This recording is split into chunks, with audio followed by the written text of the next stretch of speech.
اعوذ باللہ من الشیطان الرجیم بسم اللہ الرحمن الرحیم۔ سب کو السلام علیکم۔ میری یوٹیوب فیملی کیسی ہے؟ امید کرتی ہوں سب اچھے ہوں گے، ٹھیک ہوں گے۔ آپ کو بہت بہت رمضان مبارک۔ اور آج ہم سورہ بقرہ کا رکوع نمبر 14 شروع کریں گے۔ اگر آپ میرے چینل پہ نیو ہیں تو چینل کو سبسکرائب کر دیں۔ ویڈیو اچھی لگے تو ویڈیو کو لائک، شیئر اور پیارا سے ایک کمنٹ میری حوصلہ افزائی کے لیے لازمی کیجیے گا، یہ آپ کا میری طرف پیار ہوگا۔ شروع کرتے ہیں۔ بسم اللہ الرحمن الرحیم۔ وقالتی اور کہا یہود، یہود نے، لیساتی نہیں ہے، نصارہ، نصارہ نہیں ہے، لا شیئن کچھ بھی نہیں ہے۔ وقالتی اور کہا نصارہ، نصارہ نے، لیساتی نہیں ہے، الیہود یہودی، لا شیئن کچھ بھی نہیں ہے، وہم حالانکہ وہ یتلون پڑھتے ہیں، الکتاب کتاب، کذالک اسی طرح، قال کہا الذین جو لوگ لا یعلمون علم نہیں رکھتے، مثل اس جیسی قولہم ان کی بات کہی، فاللہ تو اللہ یحکم فیصلہ کرے گا، بینہم ان کے درمیان، یوم دن القیامت قیامت کے دن، فیما جس میں کانوا وہ تھے، فیہ اس میں یختلفون اختلاف کریں گے۔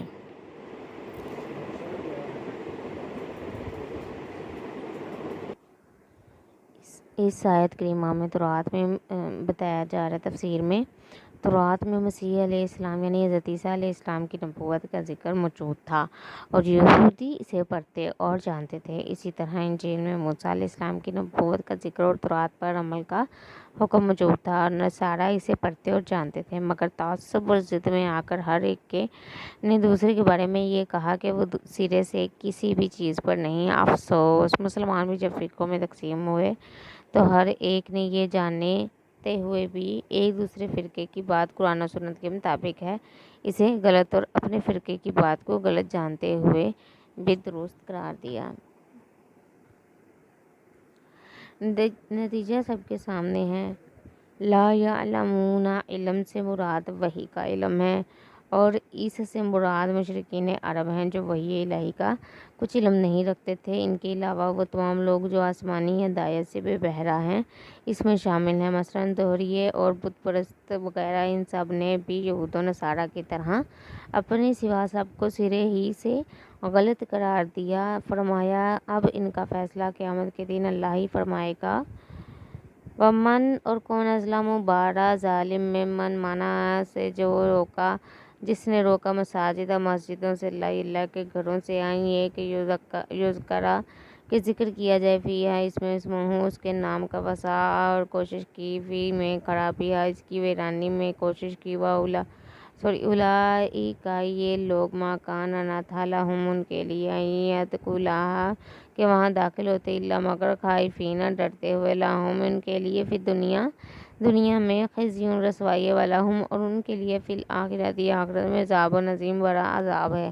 اس آیت کریمہ کی تفسیر میں یہ بتایا جا رہا ہے کہ اپنے گروہ کو حق پر اور اپنے سوا سب کو غلط قرار دینے والے یہ سب لوگ غور کریں کہ ظلم کے ناجائز ہونے پر تو سب کو اتفاق ہے، پھر اس سے بڑا ظالم کون ہے جو اللہ کی مسجدوں سے منع کرے کہ ان میں اس کا نام لیا جائے اور انہیں ویران کرنے کی کوشش کرے۔ یہ کام مشرکین مکہ نے کیا کہ مسلمانوں کو پہلے مکہ سے نکالا، پھر ان کا مکہ میں داخلہ، حتیٰ کہ جو عمرہ کے لیے آنا بند کر دیا۔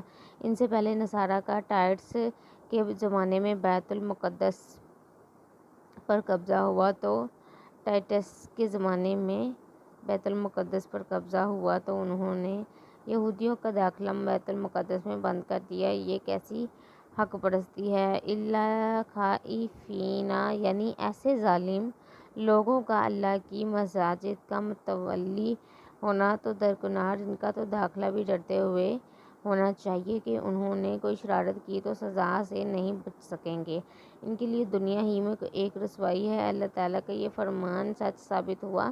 یہود و نصارہ اور مشرکین تینوں نے اپنے کیے کی سزا پائی۔ کعبہ اور بیت المقدس کی تولیت مسلمانوں کے قبضے میں آ گئی، جو کہ مسجدیں اللہ کی ہیں، اور حق یہ ہے کہ ان میں صرف اللہ کا نام لیا جائے۔ اس لیے تمام مشرکین کو مسجد حرام کے قریب آنے سے روک دیا گیا، خواہ وہ بت پرست ہوں یا عزیز و عزیر و مسیح پرست، کیونکہ وہ اکیلے اللہ کی عبادت نہیں کرتے۔ اب مسلمانوں میں وہی پہلی قوموں والے مشرکانہ عقائد و اعمال پھیل گئے اور وہ بد عمل ہو کر جہاد چھوڑ بیٹھے، تو بیت المقدس پھر ان کے ہاتھ سے نکل گیا۔ اللہ تعالیٰ مسلمانوں کو دوبارہ توحید و سنت اور جہاد فی سبیل اللہ پر گامزن فرمائے اور بیت اللہ کی تولیت کا شرف عطا فرمائے۔ یہ لفظ مجھے پڑھنے میں میرے سے صحیح پڑھا نہیں جا رہا، تولیت ہے یا تولیت ہے، یہ آپ مجھے کمنٹ باکس میں بتائیے گا۔ وَلِلَّهِ، اور اللہ ہی کے لیے ہے، المشرق مشرق والمغرب اور مغرب، فَأَيْنَمَا، تو جس طرف تولو تم منہ کرو، فَثَمَّ، تو اس طرف، وجہ اللہ، اللہ کا سامنا ہے، ان اللہ، بے شک اللہ، واسع وسعت والا ہے، علیم جاننے والا ہے۔ اس آیت کا مطلب یہ نہیں کہ نماز میں قبلہ کی طرف رخ کرنا ضروری نہیں، بلکہ مراد خاص صورتوں میں قبلہ کی پابندی ختم کرنا ہے، کیونکہ اس سے پہلے ان ظالموں کا ذکر ہے جو اللہ کی مسجدوں سے روکتے ہیں، یعنی ان ظالموں کی اللہ کی مسجدوں سے روکنے اور انہیں ویران کرنے کی کوشش اللہ تعالیٰ کی عبادت کی راہ میں رکاوٹ نہیں بن سکتی۔ مشرق و مغرب کا مالک اللہ ہے، اللہ ہی ہے، سو انسان کو قبلہ کی طرف رخ کرنے میں اگر کوئی دشواری ہو، دشمن کا خوف ہو یا قبلہ معلوم نہ ہو سکے تو جس طرف منہ کر کے نماز پڑھ لے، درست ہے۔ سنن ابی داؤد میں ہے کہ رسول اللہ صلی اللہ علیہ وسلم نے عبداللہ بن انیس رضی اللہ تعالیٰ عنہ کو بھیجا کہ وہ خالد بن سفیان کو قتل کر دیں، کیونکہ وہ رسول اللہ صلی اللہ علیہ وسلم کے مقابلے کے لیے فوج جمع کر رہا تھا۔ وہ انہیں ارنا یا عرفات میں نظر آ گیا، جہاں عبداللہ بن انیس کا چہرہ کعبہ کی مخالف سمت تھا۔ ادھر عصر کا وقت ہو گیا تو انہوں نے نماز فوت ہونے کے خدشے کے پیش نظر دشمن کی طرف چلتے چلتے نماز پڑھ لی، پھر جا کر اسے قتل کر دیا۔ انتہا، سفر کی حالت میں نفل نماز کے متعلق اجازت ہے کہ وہ سواری پر پڑھ لی جائے، خواہ رخ کسی بھی جانب ہو۔ چنانچہ ابن عمر فرماتے ہیں کہ مکہ سے مدینہ کی طرف آتے ہوئے رسول اللہ صلی اللہ علیہ وسلم اپنی اونٹنی پر نفل نماز پڑھتے رہتے تھے، اس کا رخ جدھر بھی ہوتا، فرماتے ہیں اسی کے بارے میں یہ آیت اتری ہے۔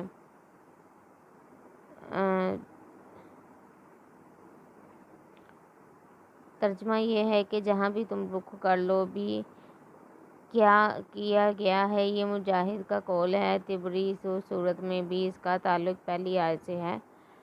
اگر تمہیں اللہ کی مسجدوں سے روک دیا جائے تو تم جس جگہ بھی ہو نماز پڑھ لو۔ وقالو، اور انہوں نے کہا، اتخذ، بنا لی اللہ، اللہ نے ولدن بیٹا، سبحانہ، وہ پاک ہے، بلکہ لہو، اسی کے لیے ہے، ما فی السماوات، جو کچھ آسمانوں میں ہے، والارض، اور زمین میں ہے، کل سب لہو، اسی کے قانتون، زیر فرمان ہیں۔ اس کی تفسیر میں ہے کہ اللہ کی مسجدوں سے روکنے والوں کا یہ ایک اور ظلم بیان فرمایا کہ انہوں نے کہا اللہ نے کوئی اولاد بنا رکھی ہے۔ چنانچہ یہود نے عزیر علیہ السلام کو اور نصارہ نے مسیح یعنی حضرت عیسیٰ علیہ السلام کو اللہ کا بیٹا قرار دیا۔ اسی طرح مشرکین عرب نے فرشتوں کو اللہ کی بیٹیاں قرار دیا۔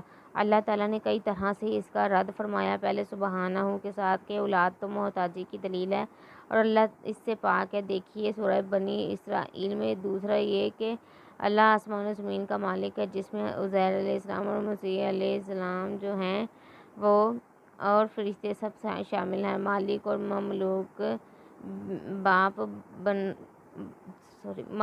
مملوک باپ بیٹا کیسے ہو سکتے ہیں؟ باپ بیٹا تو باپ کا مملوک بن بھی جائے تو خود بخود آزاد ہو جاتا ہے۔ تیسرا یہ کہ بیٹا سرکشی بھی کر سکتا ہے، جبکہ آسمان و زمین میں رہنے والے سب اللہ کے فرمان کے تابع ہیں، ان کا سانس بھی اس کے حکم کے بغیر نہیں چلتا۔ بدیع، پیدا کرنے والا ہے، سماوات یا آسمان، والارض، اور زمین۔ بدیع، پیدا کرنے والا ہے، سماوات یا آسمانوں کو، والارض، اور زمین کو، وَإِذَا، اور جب قضا فیصلہ کرتا ہے، امراً کسی کام کا، فَإِنَّمَا، تو یہی، یقول کہتا ہے، لہو کن، اسے ہو جا، فیکون، تو وہ ہو جاتا ہے۔ اس آیت کریمہ میں ہے کہ بدیع بمعنی مبدع، یعنی آسمان و زمین کو بغیر کسی مادے یا کسی نمونے کے پیدا کرنے والا۔ یہ چوتھی دلیل ہے کیونکہ بیٹا باپ کا نمونہ ہوتا ہے جبکہ اللہ نے ہر چیز کو نمونے کے بغیر پیدا کیا ہے۔ پانچویں دلیل جس چیز کو پانچویں دلیل یہ ہے کہ جس کے کن کہنے سے سب کچھ ہو جاتا ہے اسے اولاد کی قیامت آتی ہے۔ تنبیہ: بعض لوگوں نے رسول اللہ صلی اللہ علیہ وسلم کو اور کچھ اور لوگوں کو اللہ کے نور کا ٹکڑا قرار دیا۔ یہ اولاد قرار دینے سے بھی بڑا ظلم ہے۔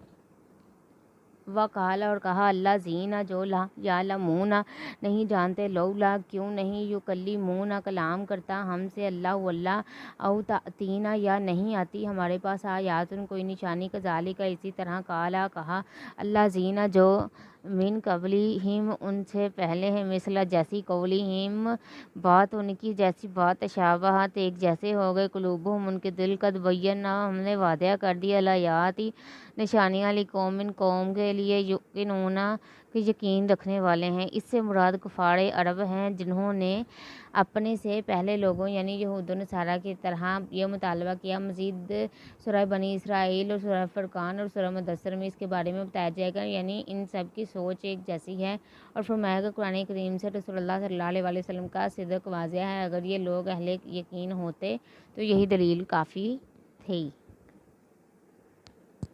انا ارسلنا کا بے شک ہم نے آپ کو بھیجا بالحق کی حق کے ساتھ بشیرن خوشخبری دینے والا نذیرن ڈرانے والا ولا تسألوا اور نہ آپ سے پوچھا جائے گا ان اصحابی بالجحیم دوزخ والوں کے بارے میں آپ سے نہیں پوچھا جائے گا، یعنی آپ کا کام حق پہنچاتے ہوئے خوشخبری دینا اور ڈرانا ہے۔ آپ سے یہ نہیں پوچھا جائے گا کہ یہ لوگ مسلمان کیوں نہیں ہوئے۔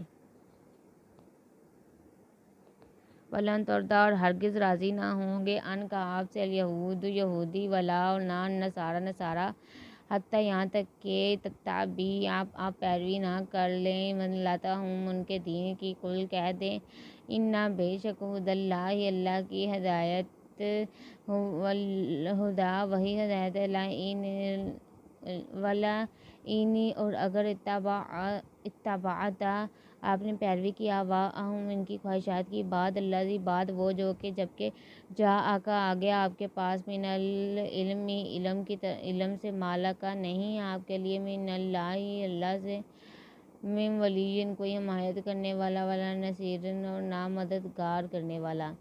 اس آیت میں سخت وعید ہے کہ یہود و نصارہ کو خوش کرنے کے لیے بالفرض اگر رسول اللہ صلی اللہ علیہ وسلم بھی ان کی خواہش کے پیچھے لگ جائیں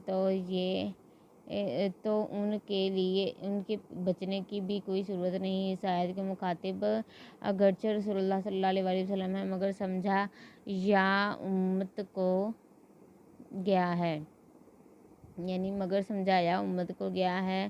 احواء ان ہون کی جمع ہے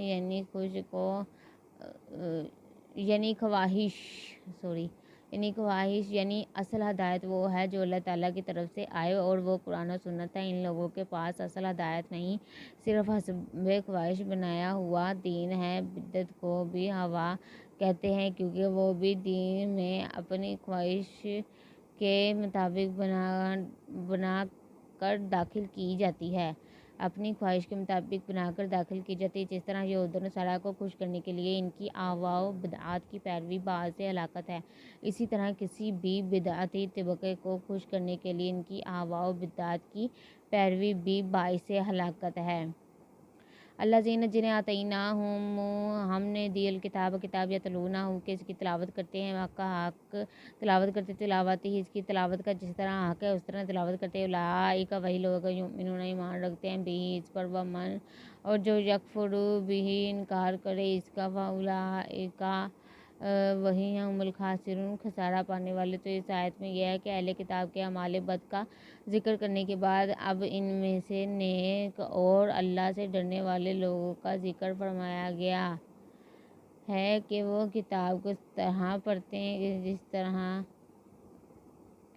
اسے پڑھنے کا حق ہے۔ اس کا نتیجہ یہ ہے کہ وہ قرآن پر ایمان لاتے ہیں۔ اس کی ہم معنی آیت دیکھیں سورہ القصص میں ہے کہ مراد اس سے عبداللہ بن سلام اور ان کے ساتھی ہیں۔ معلوم ہوا کہ حق تلاوت یہ ہے کہ اس میں تحریف نہ کی جائے، اس کے احکام پر عمل کیا جائے۔